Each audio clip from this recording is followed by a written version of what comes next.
The market is a savage beast, and we have given it free rein to grow by actively feeding it with debt and monopoly money. The beast is now big enough to kill us all, yet nobody seems to worry. All they keep saying is that it's 2020 now and beasts are no longer dangerous, for it is different this time.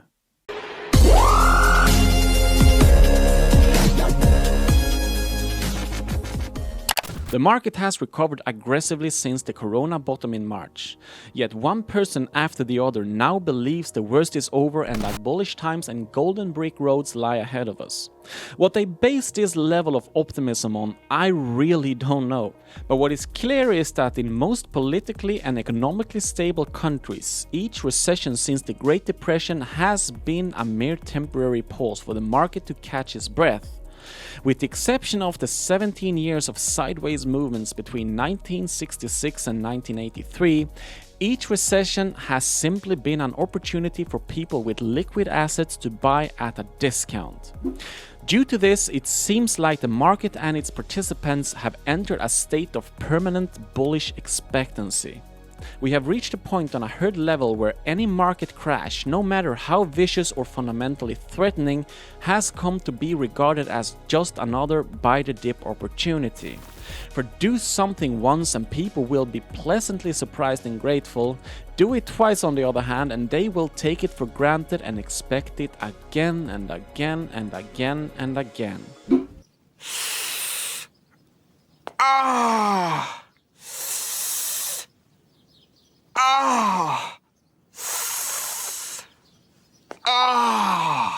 Now, on each and every stock forum I follow, whether domestic or international, one too many investors seem a tad bit too enthusiastic about the future, despite the severe effects coronavirus has had on the economy. Furloughs and unemployment have increased, businesses are defaulting and thousands of billions have again been injected into an economy that may already be immune to any external stimulus and financial medicine. Add to that the collapsed oil prices and piled up political tensions. And all this is just the tip of the iceberg of a long-spun, grossly wrecked global economy. For what exactly is it that people are being so positive about? Weren't they blessed with eyes to see the obvious and a brain to connect simple dots with? In a world where subjective conclusions and opinions trump truth and facts, this is nothing short of wishful thinking or denial at best. Now, the financial market is a wild beast, one we vainly believe us capable of taming and controlling. We think we understand it and expect it to function based on our human points of references, as if it adheres to our ever so sophisticated logics. But wild animals are wild animals, and just because we want the beast to behave in a certain way doesn't mean it will, for it's in its very programming to be nothing else but a beast. Just look at Siegfried and Roy's meticulously trained tigers, seemingly well behaved and domesticated, but who in the end seized the moment and attacked the poor whipper and sent him to hospital. The very same tiger tamer who recently died from coronavirus. Well, today we see those very same tendencies as average Joe confidently proclaims that the economy certainly is no beast, but rather a tame animal that will never bite.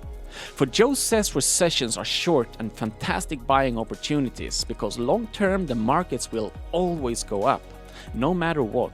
Now, each and every recession in the last 8 decades has come with the market growling and scaring us senseless, but never has it hurt us. Instead, it has rather convinced us to trust in it by quickly reversing and shooting up again and reward whomever has put their faith in it. The only difference is that this time around the beast is bigger and more viciously looking than ever before, for we have busied ourselves in pumping it full with steroids and sharpening its teeth. Yet that doesn't seem to bother anybody. Because just as Siegfried and Roy's tigers were thought of as tame up until the very day they attacked, so is the market regarded by many as a poor innocent animal that has forgotten how to bite.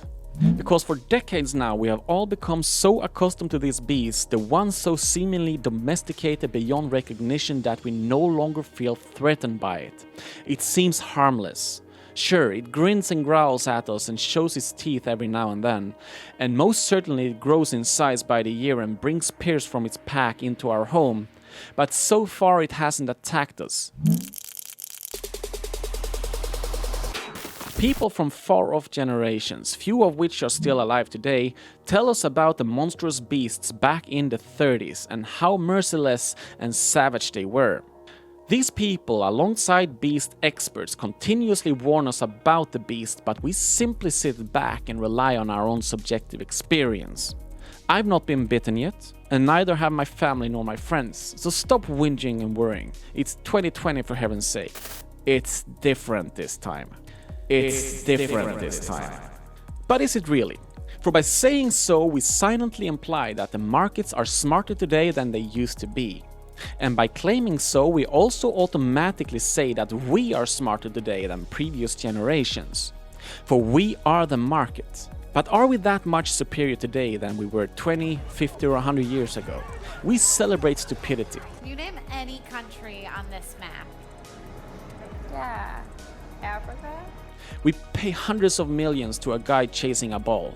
We hold riches for virtue regardless of its origins, and we conduct senseless political and social experiments on a large scale without having enough empirical data to back up any thesis. And all in the name of knowledge and progress. Why do you care about stupid people? Stupid people, these people have power. Surely they did these things back in the days too, but what separates us from them is that we have much more information and knowledge at our disposal. Hence, we should know better. Instead, we live in times where not even scientists can seem to agree on empirical facts.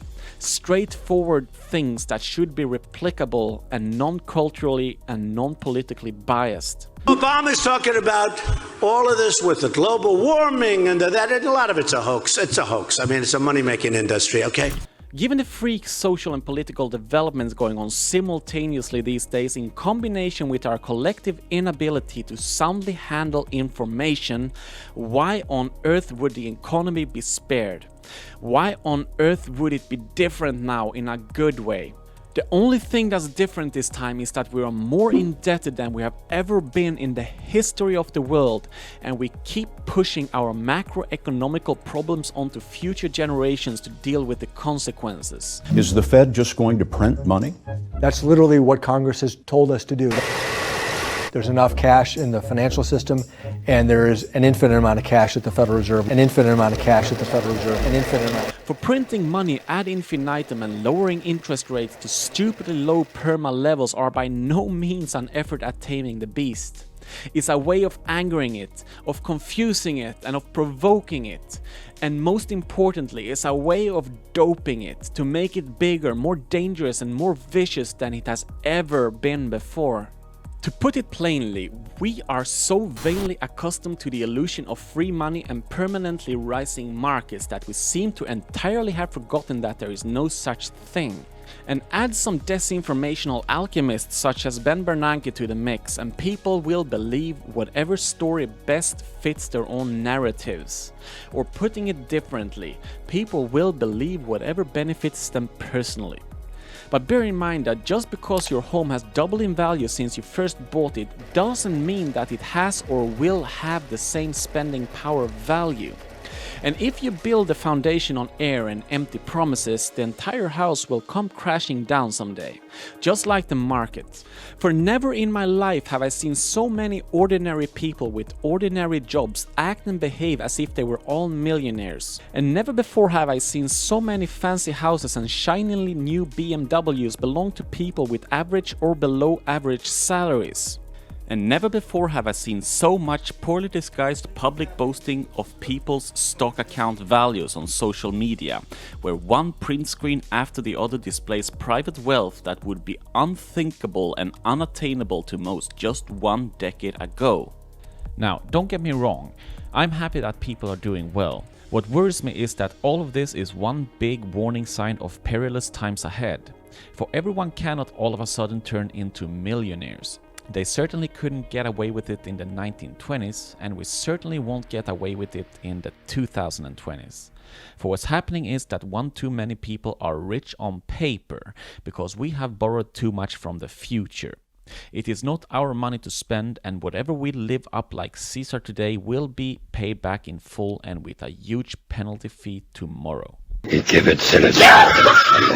And at some point, when the market sentiment reaches a record level of optimism and we no longer believe that the forces of economical gravity affect us, our very own Babel Tower piled up with absurd amounts of QE money, artificially low interest rates and record levels of debt will come crashing down all over our heads, all at the same time. This will be a collectively traumatic awakening for the most of Western society, as privileged generations, cushioned from unpleasantries, crash to the ground and are scarred for life. It sure is different this time, but certainly not for the better. The public market optimism versus pessimism is what we call sentiment, or market sentiment, and is measured on a scale from 0 to 100. Today, one too many people seem to make up a permanently high market sentiment, one that is exempt from any negative impact. Despite being in the midst of the virus haze and with no one knowing when this will end and how bad the financial damage will ultimately be, a majority still seems to obliviously share the V-shaped formation on as if it were a sign of long-term strength. But remember that even the unsinkable Titanic reached new heights before sinking to the bottom of the Atlantic Ocean. Historically, we have seen extreme market sentiments many times before, particularly ones based on a sense of hubris and immortality. And common for all is that they have all at some point ended in disaster. Prior to the 1929 crash, people en masse took out massive private loans in relation to their household economies, and with their stocks accounts as security, they invested their borrowed money in leveraged stocks so that they could get richer faster. And why shouldn't they have? For rich they got. Most people who weren't too late to the dance amassed spectacular fortunes, at least on paper. The markets went up, and when people thought it couldn't go any higher, it just kept on rising, causing even more people to FOMO in. Of course, there were critics too who proclaimed the unsustainability of borrowed money shipped into leveraged investments.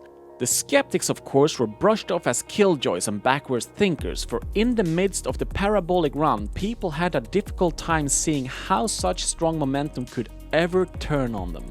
No, this increase was solid, and whatever had happened in the past was irrelevant, for it's different this time.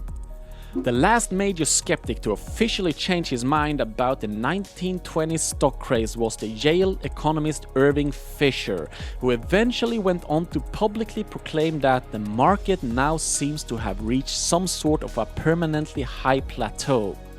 Shortly thereafter, the stock market began its infamous crash, which plunged it into a long and painful depression and a stock market crater that would take 26 years to recover, and one not including the cavitating effect of inflation. Does this sentiment feel familiar? Surely we have seen them in isolated equities and branches, the crypto craze of 2017 being a prime example when every waitress and Uber driver were all of a sudden blockchain experts who confidently declared that they were quitting their jobs to become full-time crypto traders. And one by one they proclaimed that cryptocurrencies are the future because of la-dee-da. Until that point, Bitcoin, being the biggest and oldest one, had gone through mini-recession after mini-recession and even been proclaimed dead about 220 times. The late 2017 event was the time when the crypto market had become a bit too confident in its recovery abilities and to the moon rocketing powers. Today, 3 years later, most of those cryptos are either dead or have been significantly decimated in value. And good old Bitcoin too is still in a prevalent bear market, the by far longest one in Bitcoin's still short history, after having discouraged more or less every moonboy dreamer and shoved some duly needed reality down their throats. For let's make one thing very clear. Despite the insane crypto runs of 2017, the overwhelming majority of crypto investors and hodlers are still in the red. This merely proves the famous classical notion that the market aims to punish as many market participants as possible at the same time. That doesn't mean it needs to happen all the time. No, one giant damaging and traumatizing event every so often to wipe people clean from long-term accumulated profits should do the charm.